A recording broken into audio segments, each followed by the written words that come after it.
annual Psychological Professions Network conference. We're focusing on digital today.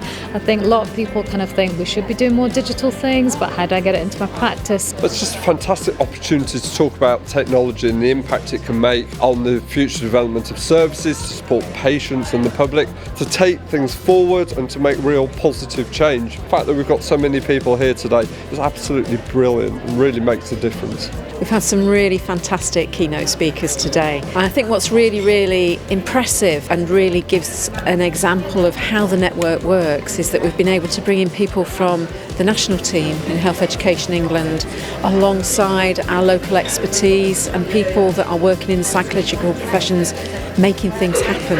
I believe technology is going to impact the way that we provide care now and in the future, and being able to come here and talk about the work that we're doing centrally at Health Education England and the implications that it has for the workforce, I think is really, really important.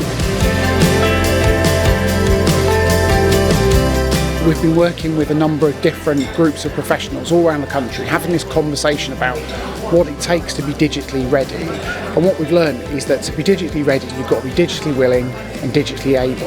And so to be here today with psychological professionals, exploring that further is a real joy. I think it's really good to have some time to think about digital technologies and how they interface with psychological professions.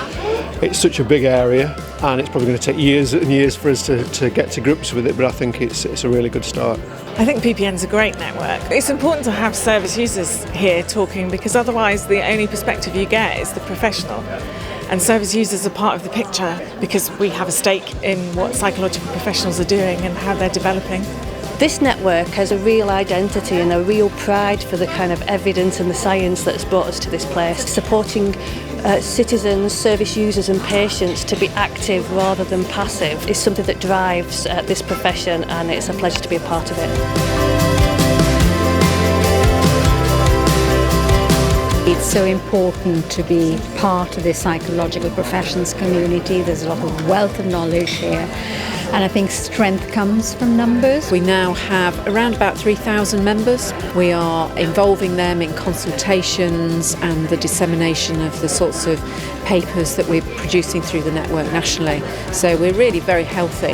I think the PPN is a really great conduit and vehicle to bring together fairly small professional groups into sort of one network, together with all the stakeholders involved with these professional groups, together with policy makers, workforce planners, experts by experience, and to all come together to shape NHS commissioned psychological health care. And it's really exciting that these are developing in different areas so we can form much more of a national voice together. Sensational.